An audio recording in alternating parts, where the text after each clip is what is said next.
Top stories this hour. The High Court in Pretoria has dismissed the DA's application to have the ANC's cadre deployment policy declared unconstitutional.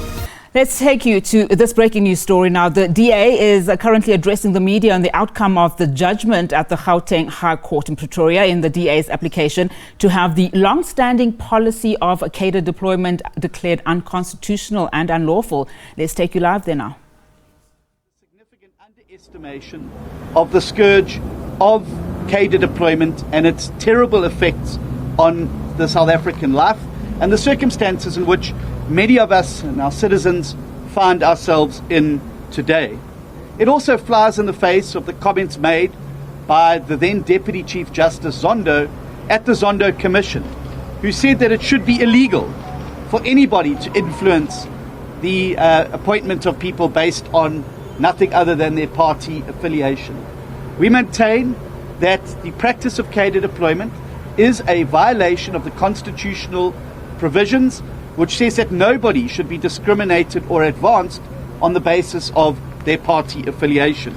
And we believe that the judgment has missed out on this significantly. We believe too that the recently released cadre deployment minutes, which are now in our possession, and which we are busy collating, compiling, and putting into a searchable database, flies in the face of the court's so-called suggestion of a bright line between the state and party. The minutes, as we've already seen from information that is now in the public domain, went so far as to influence judicial appointments and various other key appointments across the state. This is a clear violation of the principle of the separation of powers, and we believe that the court has not taken the terrible effect of cadre deployment into account in this particular matter. Cadre deployment is not some benign practice that inflicts no harm. It is a malignant practice that has infected and bedeviled every aspect of the state. Cadre deployment is also not a victimless crime. Every time the lights go off, every time a factory is shut down, every time that water stops running in taps, every time one of the state-owned entities fails to fulfill its responsibilities and requires another big bailout, is as a result of cadre deployment. And you can track back the terrible appointments made to many of these key institutions that have hollowed them out so dramatically that they are unable to perform even their most basic of functions. Ports that cannot operate effectively, an electricity generator and supplier that cannot generate or supply electricity, taps running dry across the country, hospitals that do not have sufficient nurses and doctors. These are the human face of those who suffer from cadre deployment. What we will be doing is appealing this judgment.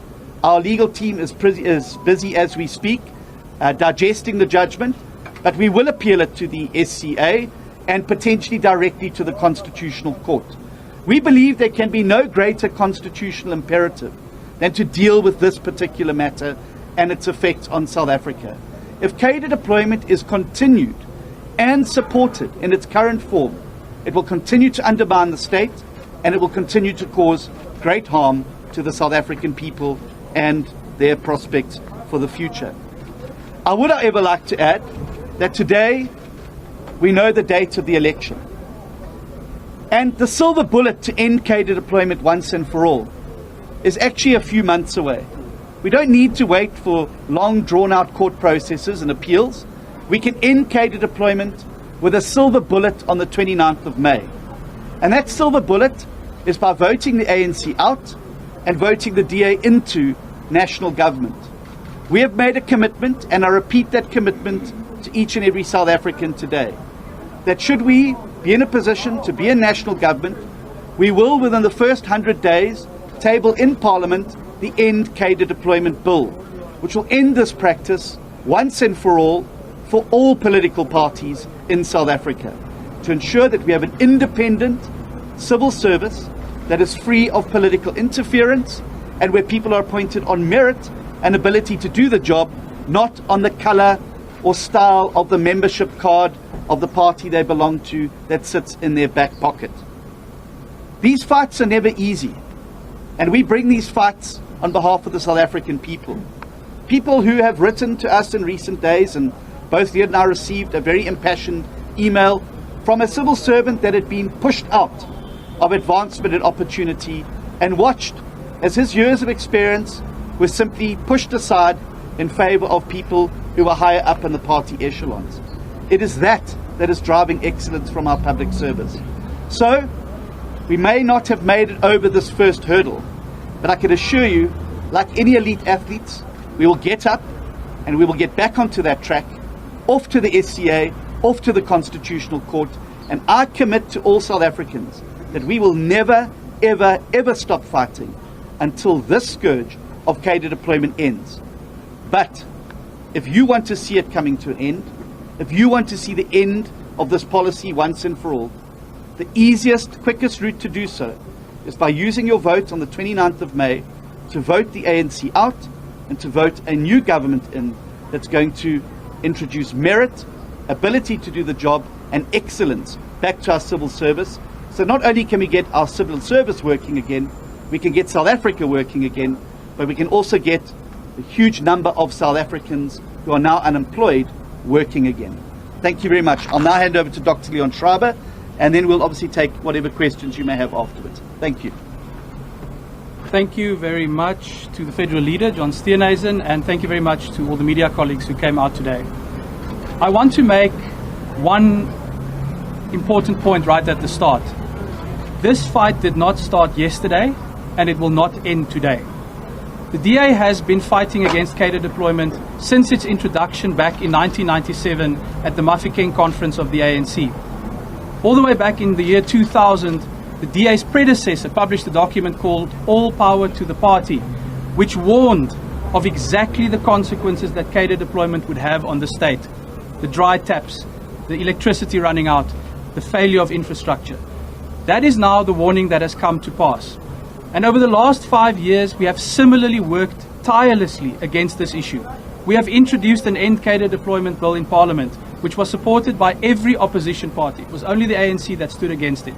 We have submitted dozens of parliamentary questions. We have won 3 different court cases to gain access to the ANC's cadre deployment minutes. And we will now pursue this particular fight with exactly the same vigor and focus that we have pursued all other elements of this particular campaign. This is not a battle against cadre deployment. This is a war against corruption.